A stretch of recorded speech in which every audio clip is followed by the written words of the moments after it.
Assalamualaikum warahmatullahi wabarakatuh. Halo teman-teman semua, semoga sehat selalu. Baik, perkenalkan nama saya Fikri Triatmah dengan NIM 2314070250. Video ini saya buat untuk memenuhi tugas UAS materi keislaman. Nah, saya dari kelompok 15 beranggotakan 2 orang, yaitu yang pertama saya sendiri, yang kedua yaitu Fatimah Zahar. Pada kesempatan kali ini saya akan membahas terkait jual beli. Nah, selanjutnya pengertian atau definisi dari jual beli itu sendiri. Apa sih yang kepikiran dari teman-teman ketika mendengar namanya jual beli? Apa sih? Oh iya, alat ataupun menukarkan sesuatu barang. Contohnya teman mengasih uang dan nanti akan mendapatkan suatu barang. Nah, itu definisi secara umumnya. Jadi teman-teman, untuk lebih lengkapnya, jual beli dalam bahasa Arab disebut juga dengan al-bai'u atau tijara, yang artinya menukarkan sesuatu dengan sesuatu yang lain.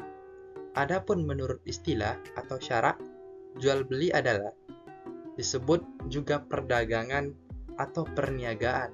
Nah, Allah Subhanahu wa Ta'ala menegaskan bahwa jual beli dihalalkan dan Allah Subhanahu wa Ta'ala melarang umatnya untuk berbuat yang namanya riba. Hendaknya kita menjauhi perbuatan riba tersebut, teman-teman. Nah, hal ini sesuai dengan firman Allah dalam Al-Quran surat Al-Baqarah ayat 275 yang berbunyi, wa ahallallahul bai'a wa harramar riba, yang artinya padahal Allah telah menghalalkan jual beli dan mengharamkan riba. Nah, umat Islam dianjurkan untuk melakukan jual beli yang sesuai dengan syariat Islam. Bahkan Rasulullah SAW menyukai umatnya yang berjual beli dengan baik dan benar. Jual beli yang baik dan benar merupakan salah satu mata pencaharian yang lebih baik. Jual beli yang baik adalah jual beli yang sesuai dengan syariat Islam.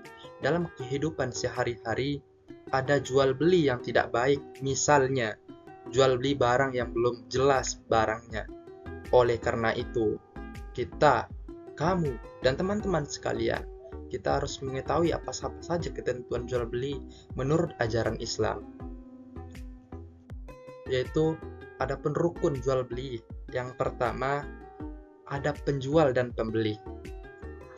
Syarat-syarat penjual dan pembeli adalah yang pertama berakal.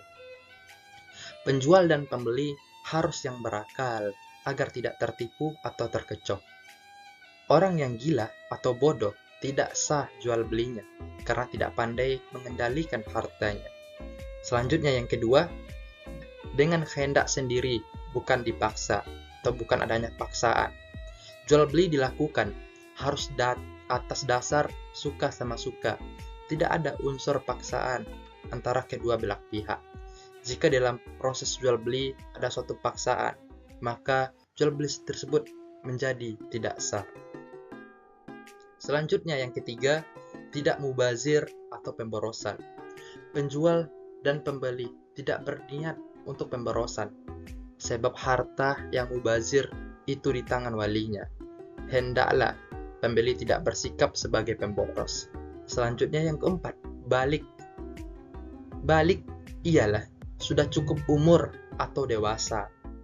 Nah, anak kecil yang melakukan jual beli, maka jual belinya tidak sah. Nah, ada beberapa pendapat sebagian ulama. Anak-anak yang sudah mengerti, tetapi bila sampai umur yang dewasa, mereka diperbolehkan berjual beli barang yang kecil-kecil. Hal tersebut dengan alasan bahwa agama Islam adalah ajaran yang tidak menetapkan peraturan yang mendatangkan kesulitan bagi pemeluk ataupun bagi kaumnya. Sebagian ulama tidak membolehkan jual beli yang dilakukan oleh anak kecil yang belum balik kecuali untuk jual beli kecil-kecilan. Nah, selanjutnya yang kedua, adanya uang atau benda yang dijual belikan. Nah, adapun syarat-syaratnya, yang pertama suci. Nah, kita harus ketahui dulu bendanya itu suci atau tidak gitu ya. Nah, jangan asal langsung main beli-beli saja. Nah, itu sekali. Nah, tidak sah ya teman-teman jual beli benda atau barang najis, baik seperti anjing, babi, minuman keras, dan lain sebagainya. Yang kedua, adanya manfaat. Seseorang tidak boleh menjual sesuatu yang tidak ada manfaatnya. Manfaat artinya sesuatu yang memiliki nilai guna atau faedah. Barang dalam jual beli artinya barang yang diperjualbelikan harus memiliki nilai guna bagi kelangsungan hidup. Islam melarang umatnya untuk menjual barang-barang yang tidak bermanfaat seperti narkoba, sabu-sabu, minuman keras, dan lain sebagainya. Yang ketiga, barang itu dapat diserahkan. Seseorang yang menjual suatu barang yang tidak dapat diserahkan kepada orang yang membeli adalah tidak sah. Contohnya, ikan yang masih ada di laut dan barang yang sedang dijaminkan.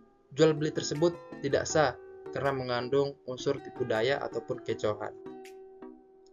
Nah, selanjutnya yang keempat, barang tersebut merupakan kepunyaan si penjual, kepunyaan yang diwakilinya atau yang mengusahakannya.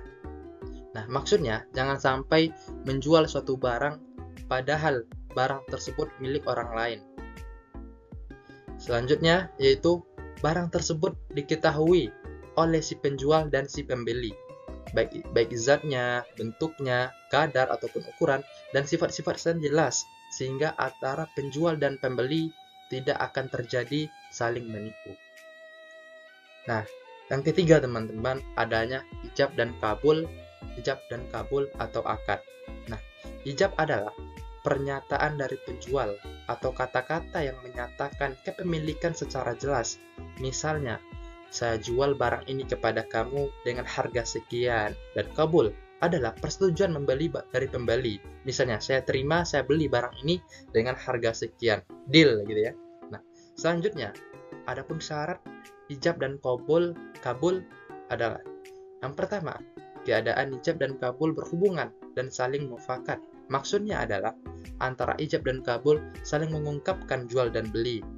Yang kedua, tidak diselingi dengan kata-kata lain antara ijab dan kabul. Ketika sudah mengucapkan ijab, tidak diselingi dengan ngobrol, tetapi langsung si pembeli mengucapkan kabul. Jadi gitu ya. Nah, selanjutnya yang ketiga, tidak berwaktu dan tidak bergantung pada suatu kejadian. Seperti perkataan, saya jual motor ini kepada kamu selama 5 bulan, maka ijab kabul seperti itu tidak sah. Atau misalnya, jika ayahku wafat, benar-benar kujual barang ini kepadamu.